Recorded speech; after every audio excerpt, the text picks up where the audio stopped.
Hello everyone, I am Dr. KG Arora. Today we are going to discuss expenditure method to measure the national income. According to expenditure method, we shall estimate GDP at MP by taking the expenditure sum of expenditure on final goods which are produced by all production units within the domestic territory of a country in a given period of time. Usually it is of 1 year. तो it means expenditure on final goods का अगर मैं total कर लूँ then we shall get GDP at MP. अब ये final goods क्या होती हैं? Final goods are those goods which are used either for consumption purpose और फॉर इन्वेस्टमेंट पर्पस। तो कंजप्शन पर्पस और एक इन्वेस्टमेंट पर्पस, किसी भी पर्पस में अगर इनमें से यूज होता है कोई चीज़ then it will be included in final good. अब कंजप्शन भी हम इसको दो पार्ट में डिवाइड कर देते हैं।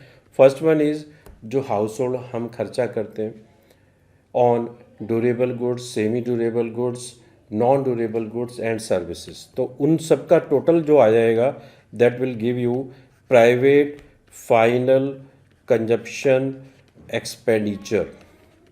इसको हम कैपिटल सी से डिनोट कर लेंगे।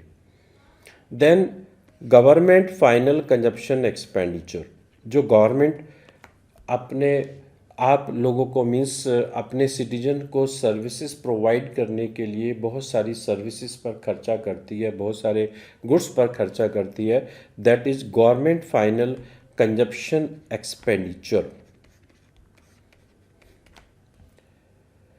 But remember that this will not include expenditure on transfer payments like unemployment allowance, scholarship, ये सब इसमें नहीं आएगा। इसमें डिफेंस सर्विसेज का आएगा to maintain law and order, construction of roads, on health facilities, on education facilities, ये इसमें आ जाएगा। Now we are coming to the investment side. Again, investment is classified in two categories. One is gross domestic capital formation, that is the investment within the domestic territory of a country. Investment का दूसरा नाम capital formation होता है। तो gross domestic, domestic means domestic territory में हुआ, gross means उसमें depreciation include है, तो gross domestic capital formation, that is gross investment. And next is net investment abroad, एक डोमेस्टिक टेरिटरी में हुआ और एक अब्रॉड में हुआ। और नेट इन्वेस्टमेंट अब्रॉड का जो दूसरा नाम है वो है net export, that is the difference between export and import. इसको मैं आई से रिप्रेजेंट कर देता हूँ। तो it means we have 4 type of expenditure in an entire economy, और इसी के हिसाब से मैं अगर सबका टोटल कर लूँ then I will get the GDP at MP. GDP at MP is equals to private final consumption expenditure, gross investment, gross domestic capital formation और government final consumption expenditure and net export. Now the question is why we are subtracting the import. Import is the GDP of another country, that is the production of another country. That's why we are excluding from our domestic territories production. तो इसलिए इसको हम यहाँ से minus कर देते हैं। Export क्या होता है? Export is the foreign spending on our domestically good produce goods and services. Import इसी तरह से इंपोर्ट क्या होता है? Import is the domestic spending on foreign goods and services. Export से हमारे पास फॉरेन एक्सचेंज आ जाएगा। तो अब इससे जीडीपी एट एमपी हम कैलकुलेट कर लिया। चलिए अब इसको नोट्स कैसे बनाने हैं, आपको कैसे रिप्रेजेंट करना है वो भी देख लेते हैं एक बार। तो expenditure on final goods will give you GDP at MP। अब फाइनल गुड्स मैंने आपको दो बताए, एक कंजप्शन पर्पस और एक इन्वेस्टमेंट पर्पस। कंजप्शन को फिर हम दो पार्ट में डिवाइड कर देते हैं। One is private final consumption expenditure, second is government final consumption expenditure, third is gross domestic capital formation और gross investment, and next is net export. इन सब का टोटल कर लें तो हमें जीडीपी एट एमपी मिल जाता है। नेक्स्ट अब हम आते हैं private final consumption expenditure. This is the expenditure on currently produce goods and services incurred by household on non-durable goods, durable goods, semi-durable goods and services. Second is government final consumption expenditure.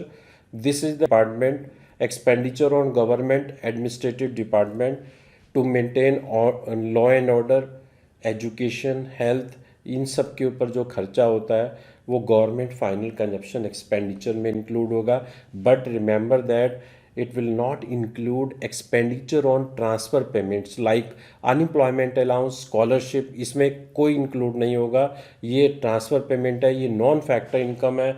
हम यहाँ पर सिर्फ factor income का total ले लेते हैं। अब आते हैं हम यहाँ पर गवर्नमेंट फाइनल कंजप्शन एक्सपेंडिचर, ये डिस्कस हो ही गया हमारे से। Then gross domestic capital formation, this is the investment within the domestic territory of a country. इसको हमने दो पार्ट में डिवाइड कर दिया। एक फिक्स में आ गया जैसे मशीन, बिल्डिंग, ये सब फिक्स हो गया। तो gross domestic fix capital formation के भी तीन पार्ट हो जाते हैं। मैं यहाँ पर लिख देता हूँ। ग्रॉस बिजनेस फिक्स इन्वेस्टमेंट, जिसमें मशीन वगैरह आ जाती है। Gross business fixed investment. एक आ जाता है हमारा ग्रॉस रेजिडेंशियल कंस्ट्रक्शन इन्वेस्टमेंट, जितने भी बिल्डिंग्स के ऊपर खर्चा होगा वो इसमें आ जाएगा, ग्रॉस रेजिडेंशियल कंस्ट्रक्शन इन्वेस्टमेंट। और एक आ जाता है ग्रॉस पब्लिक इन्वेस्टमेंट। और चेंज इन स्टॉक भी इन्वेस्टमेंट है, इसको कहते हैं इन्वेंट्री इन्वेस्टमेंट। तो अगर आपको इन चार अगर न्यूमेरिकल में दिए हैं तो इन चारों का टोटल करके you will get gross investment और gross domestic capital formation. Then we will have fourth component, that is net export. That is the difference between export and import. Exports are the foreign spending on domestically produce goods and services. Imports are spending on goods and services. और import हम इसमें इसलिए minus कर लेते हैं उसमें क्योंकि हमारे देश में जो हमारे देश में नहीं बना है, that is included in another country GDP, that's why we will subtract from our GDP. अब हम इसका स्टेप्स क्या होते हैं। स्टेप्स में चार सेक्टर हैं हमारे पास, household, producing, government and rest of the world. Household का जो एक्सपेंडिचर हो गया वो सी हो गया, प्रोड्यूसिंग सेक्टर का आई हो गया, इसका जी हो गया, और रेस्ट ऑफ द वर्ल्ड का एक्स माइनस एम हो गया। बिल्कुल इसी तरह से इसको हमने डिवाइड कर लिया यहाँ पर, और इससे जीडीपी एट एमपी आ जाएगा सबका टोटल करके। और फिर अब हम जीडीपी एट एमपी से जीडीपी एट एमपी अगर हो और हमें इससे नेशनल इनकम निकालना हो, हम सीधा भी निकाल सकते हैं। तो ग्रोस से नेट पर आना है तो डेप्रीशिएशन माइनस होगा। Gross is a broader concept and depreciation इसमें से माइनस हो गया, यानी कि consumption of fix capital, then we will get the net value. और डोमेस्टिक से अगर हमें नेशनल पर जाना है तो हम NFIA प्लस करेंगे क्योंकि डोमेस्टिक कंसेप्ट नैरो कंसेप्ट है और नेशनल ब्रॉडर कंसेप्ट है। MP से अगर मैं FC पर आ जाता हूँ तो नेट इनडायरेक्ट टैक्स माइनस हो जाएगा। MP भी बड़ा कंसेप्ट है और FC एक छोटा कंसेप्ट है। जब हम उससे MP से FC पर आएंगे तो हमें सब्सट्रैक्ट करना पड़ेगा net indirect tax. So these are the steps to measure the national income using expenditure method. In the next video lecture, we shall discuss what are the precautions we should take according to